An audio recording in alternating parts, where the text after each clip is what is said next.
Hello and welcome to round 6 of the JMLeague5 weekly recaps.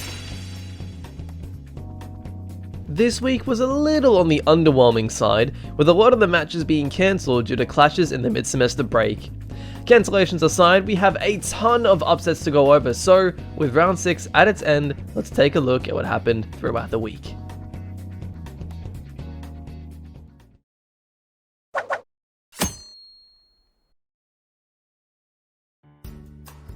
This week, it was all Joker for Marxus as he took to one of the rising stars of JML mid-level. Marcus was up against Dusk and his Dark Pit, a character we've only seen once before from Sean, but since then it's improved a lot as he was able to secure 2 games before switching to another pocket, Inkling, to seal out the Game 4 upset. Depending on how Sean does next round, this could secure him in a very comfortable spot in the top 12 finals.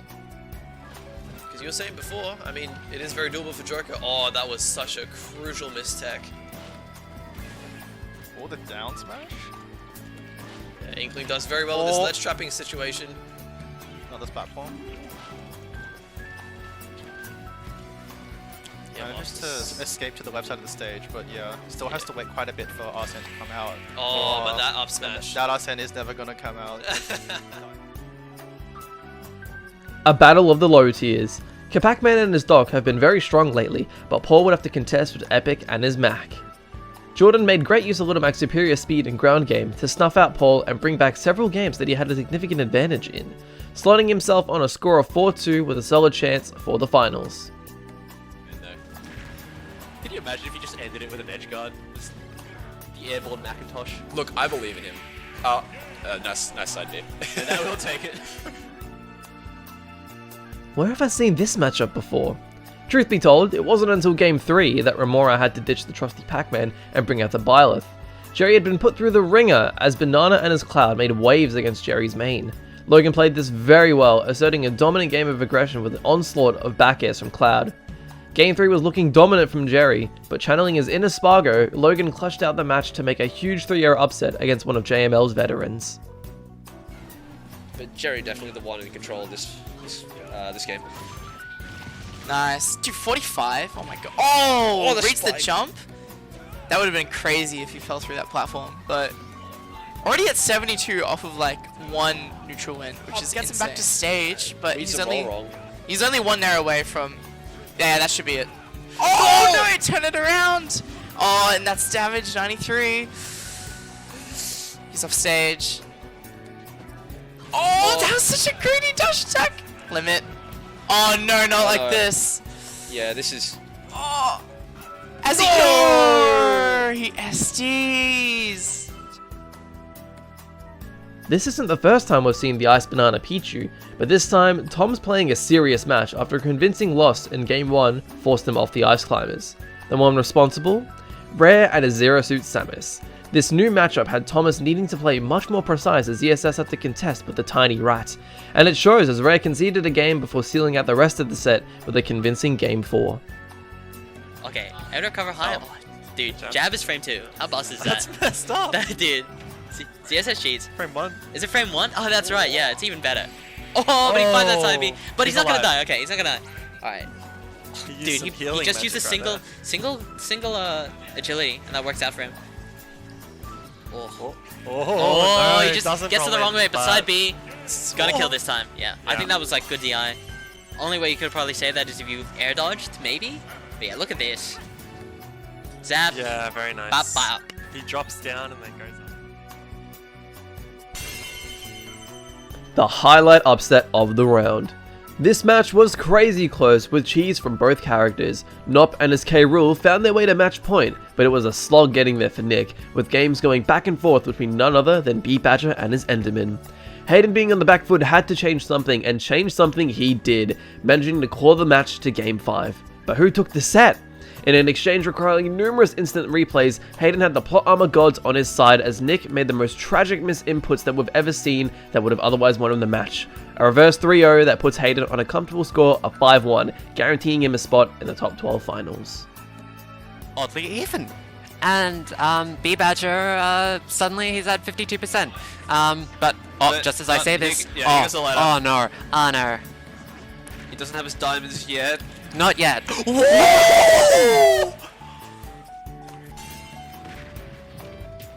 Ooh, nice, nice. Double that tap. was cute. That was so cute. But armor. I'm telling you. K-Rool armor like upsets me so much. Wait, okay. Nice little. Ooh. Oh, what? Whoa, beat son. Straight up? That is Straight up. Oh no, no, he went for it.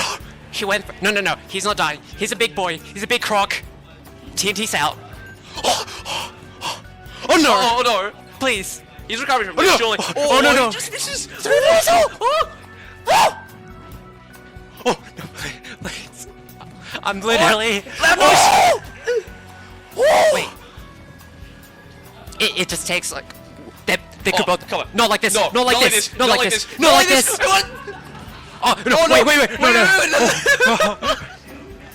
Wait. Alright, he wasted He's out. just in the corner. No, the crowd! Oh, he's got it! There we go. And we're going to game 5. Game 5. Game 5. Oh my god, he's Wait, pulled he it got the back. kill with the crown? Oh, No, that was there we previous go. stock. Okay. Now Badger's kind of returning to his old thing, mining on the side. Unfortunately, he just rolls into it, gets hit, and now he's in a really dangerous situation. Like, this could be final moments for him. Or I am so scared right now. He's just been in the corner for like 30 seconds flat. Oh, that crown could have been something, but no! That jump scared me. Wait, Like, okay, so. no! He just pulled it! He literally just pulled it out of nowhere.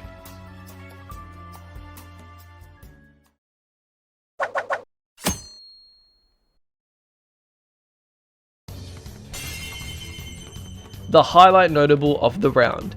This one was a bit of a doozy. With Skippy Dingle Chalk's opponent unable to make it in person, Ash still wanted to play the set, but that meant taking to the online stage. Tripster was born in the Wi-Fi, molded by it, and some of Broden's tricks with Link would be even stronger in these conditions. The turnout? An unbelievably close set where you weren't sure which way it was going to go. Ash would make a great start and then Broden would just bring it back with a wall of projectiles. This set got so tight that in the end, you almost couldn't tell who won as Ash put his heart in the Wi-Fi gods, banking on a missed tech to seal out the longest Game 5 set we've seen at almost 30 minutes. Catch a boomerang, it will catch arrow, catch bomb, like whatever whatever Tripster wants to use, including the mask. What the? Nah. Oh, never mind. The- Oh my goodness, dropping shield for that. Oh, good air dodge. No back. Alright, this one? No. Yeah. Not sure if he's out of percent or if it's just on. Oh Did my- he? What? No way! What was that? He jumped over the down tilt, I think. Yeah. That's the F tilt. Oh my Get god. it. Oh no. You can't punish Link Nair, man. It's impossible. Alright. On a more serious note though, I would like to see one of these players. Yeah, never mind. Yeah. Okay. By Ash there. He realized that he dropped the combo and then he just went back to like a neutral position straight away. Didn't try and force it too hard. But yeah, this is now a very scary scramble. Oh, is that it? Oh, that's it. Yeah. Game Game 5. It's just so scary. This is so much scarier than like any other set. Yeah. Because you just don't know what's gonna happen and like anything literally can happen. Yeah, Game 5. Great jump by Ash there. Just a really solid like approach angle. Oh, Ash and these low percent like interactions have been really good. Yep. Oh, there we go. Oh, that was so clean. Catching the air dodge. Down it. Don't do it. Oh, he did it! Wait! Oh my god, dude! Bro! Oh my god, dude! I was so scared. Dude. I was so scared. Bro, why did you not jump? You're such an idiot! Oh my god. Holy crap, man. He's... You can't... Alright, okay. Heart attack. Crisis averted. Crisis averted. That was he almost did not like, throw the game. oh my goodness. Imagine if Trips detected as well, and then Ash fast spell and SD. Yeah, I know, right? Like, he could have teched it. Oh, come here. Look at this. Why did you not tech this? This is the dumbest thing you could have. Oh, not tech this. Why did you not jump? Look. You're just like, oh yeah, I won the game. Why? Why? What are you doing, Ash? To catch up on all the action, be sure to check out the JMLeague YouTube channel to see all the VODs from this round. Here are the new pairings for round 7. At the time of recording this, it should be noted that over half the round has been played.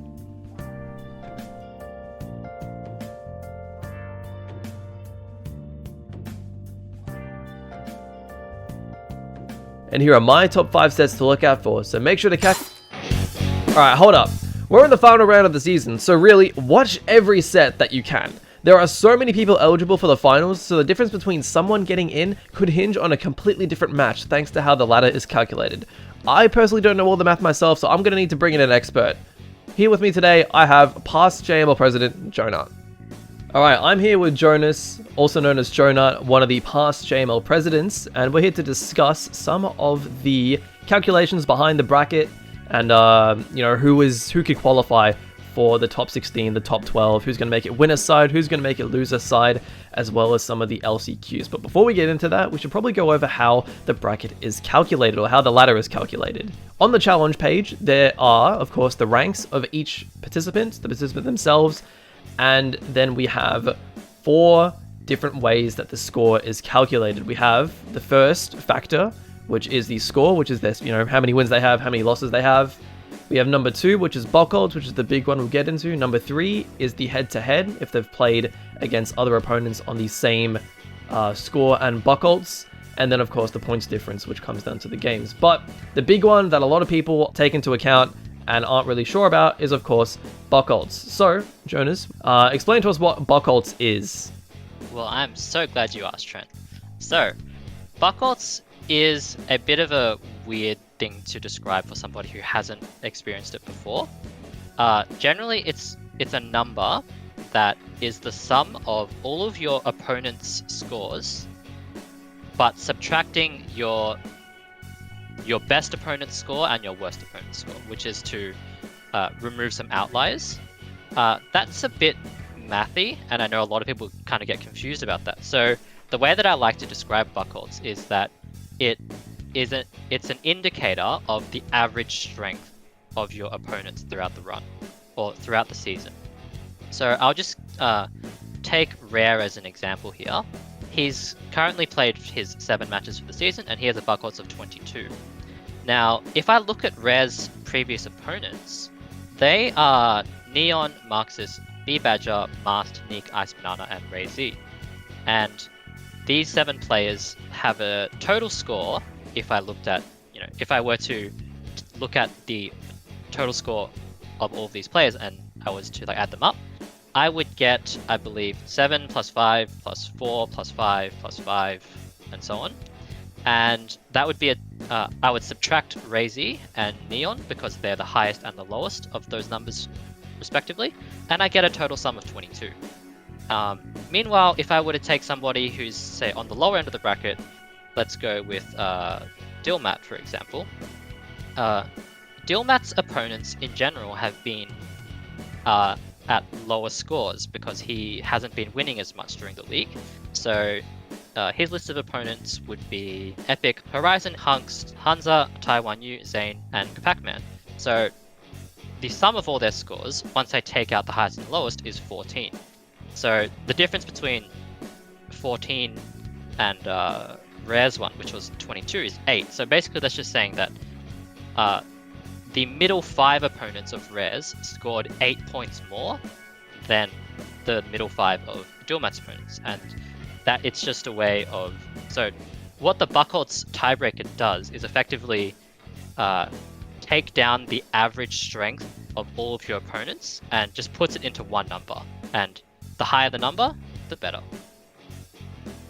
Okay, so with that being said, and that hopefully everyone understands at least somewhat about the Bockholds system, we should probably move into the juice of it all and how this will impact who is going to make top 16 and each subcategory of top 16. Yeah, absolutely. So we're currently, at the time of recording this, I believe it's Wednesday night of round 7. Basically half the round has been played at this point, but you'll be able to tell on screen who's already played. So looking at the current ladder as it stands, it seems that the top 26 all have a chance to make top 16. Yep, that sounds about right.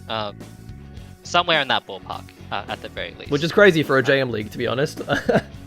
Yeah, absolutely. Like, there were previous JM Leagues where we kind of felt that, you know, there was only, you know, maybe 15 people in the last round who could potentially make a run into that top 8, but the expansion that we've had where we've added this last chance qualifier has kind of given a lot of new opportunities for these mid-level players, which is really exciting.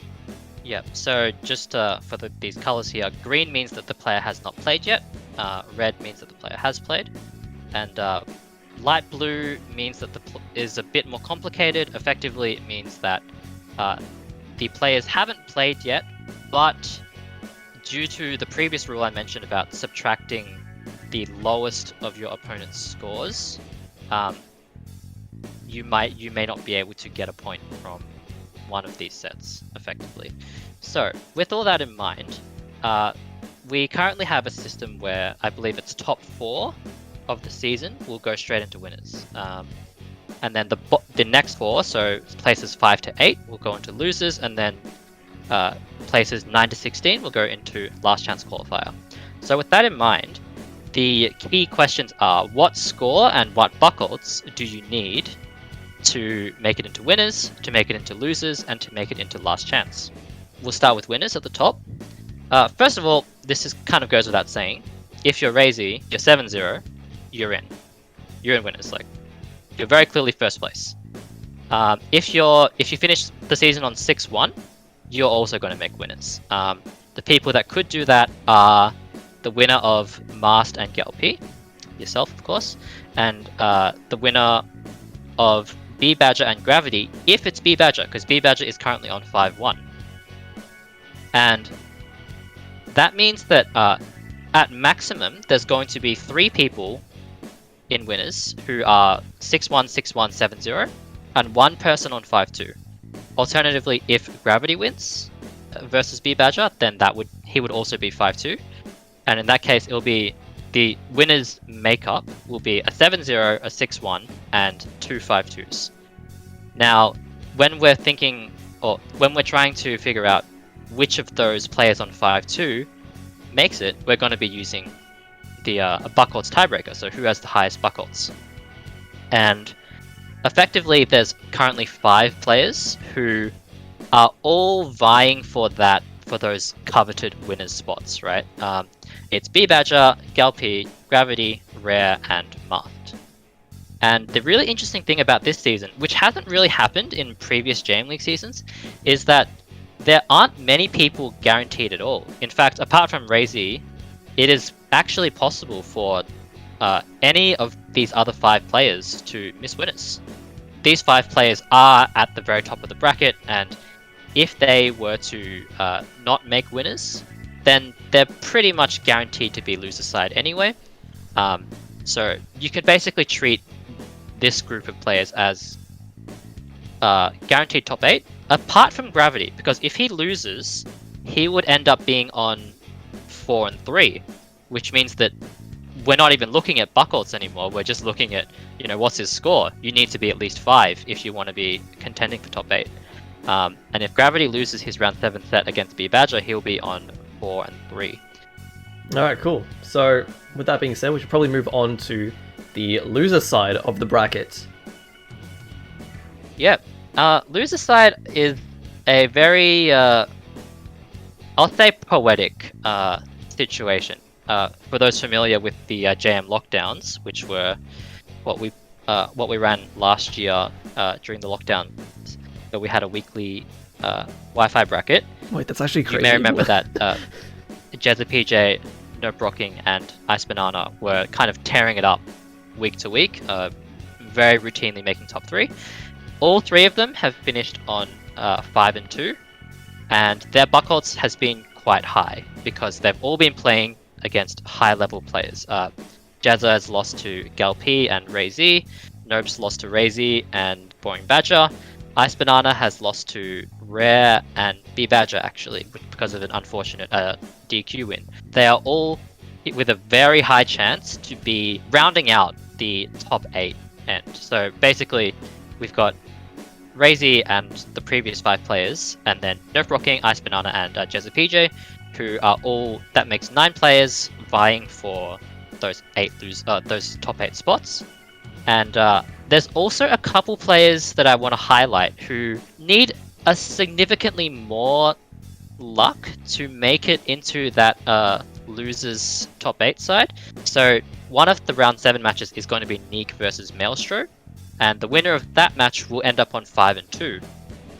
And if that is the case, then they would need a Buckholz of 21. So basically, all of their previous opponents would have to win. And meanwhile, all of either Ice Banana, Jezza, PJ's, or Nope's previous opponents would have to lose. Which is possible, but I would say, especially in Maelstro's case, where he needs the results of 3 other sets to go his way, that it's going to be very unlikely.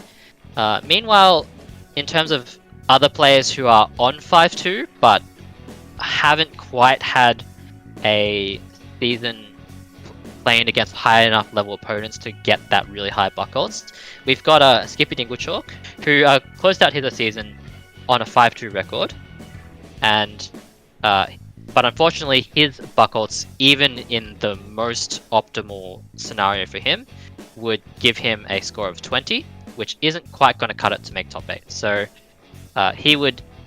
he's going to be losing on tiebreakers no matter what happens there. Thankfully for him, not making top 8 is not the end of the world, because he does have the last chance qualifier, and being on 5-2 will definitely guarantee you a slot in the last chance qualifier. And another player who I want to highlight is Salmonella, who is currently 4-2 and has a round 7 match against Remora. And if he wins, he'll be in the same situation as Skippy Dinglechalk here, where he'll be guaranteed into the last chance qualifier. Meanwhile, if he loses, he's going to be joining the next group of players that we'll be talking about. Right, so the last group of players is going to be the people who are vying for the 9-16 spots, so who are going to be making a run in the last chance qualifier, and then potentially from there making it into top 12. So we do have a lot of players there. There's about, I believe, in addition to the 13 players that we talked about before, there's about another 12 players who could have a chance to make last chance qualifier.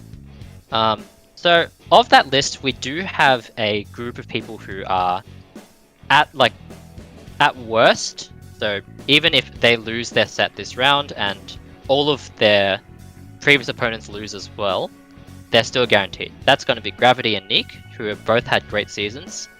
And then just below that, we've got a small group of people who have a fairly high chance to make the last chance qualifier, just if they have an average run. You know, they don't need every set to go their way, they just need a couple, like maybe 1 or 2. So those players are going to be Salmonella, Epic, Maelstro, and Remora. And then a little bit below them is a group of players who would need a lot of their previous opponents to win, all at the same time. That group being Dusk, Tripster, Drinkwater, Banana, Spooky, Hansa, Horizon, Kapakman, Samful, and Visual. And of course, in these cases, pretty much all of these players would need to win their set, their round 7 set as well. Gravity, Neek, Salmonella, and Maelstro can lose their set and still make it. And that about covers it. Awesome. Well, thank you so much for that.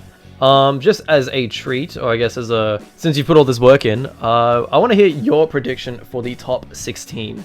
Alright, so I believe that the loser of Mast and Galpi is still making winner's side, first of all. So, I'm expecting something, winners to be something like Razy, Mast, B-Badger, and Galpi.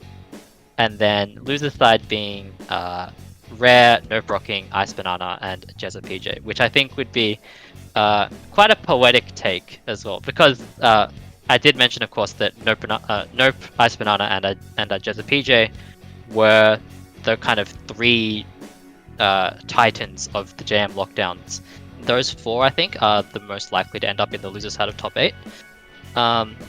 Meanwhile, for the last chance qualifier, we've already got Skippy Dingwachok. I expect to see Neek there. I expect to see Gravity there. Salmonella as well, I think has a very good chance, and I think he has a great chance of making a deep run. The remaining 4 slots, I want to give Drinkwater a shout out. I believe that one day he will make a top cut of a Jam League, and it is theoretically possible for him for this to be his moment. So Drinkwater. Same for Remora. I think Maelstro has a great chance as well. And for my last spot, I will put in Spooky, I believe. Spooky's been a newcomer to JM League this season and has been very impressive so far with just the rate of his improvement. It's quite unlikely given how his opponents will need to play out. But I believe, maybe a higher chance prediction would be somebody like Epic to take the 16th spot.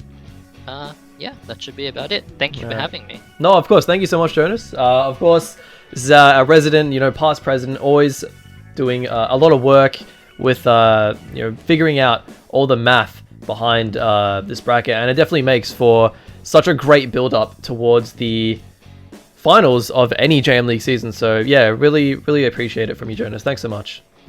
No worries. Thank you so much for having me. Thanks for making it this far. Leave a comment down below with your predictions for the top 16, and remember to subscribe to the channel to catch when the VODs for the finals drop next.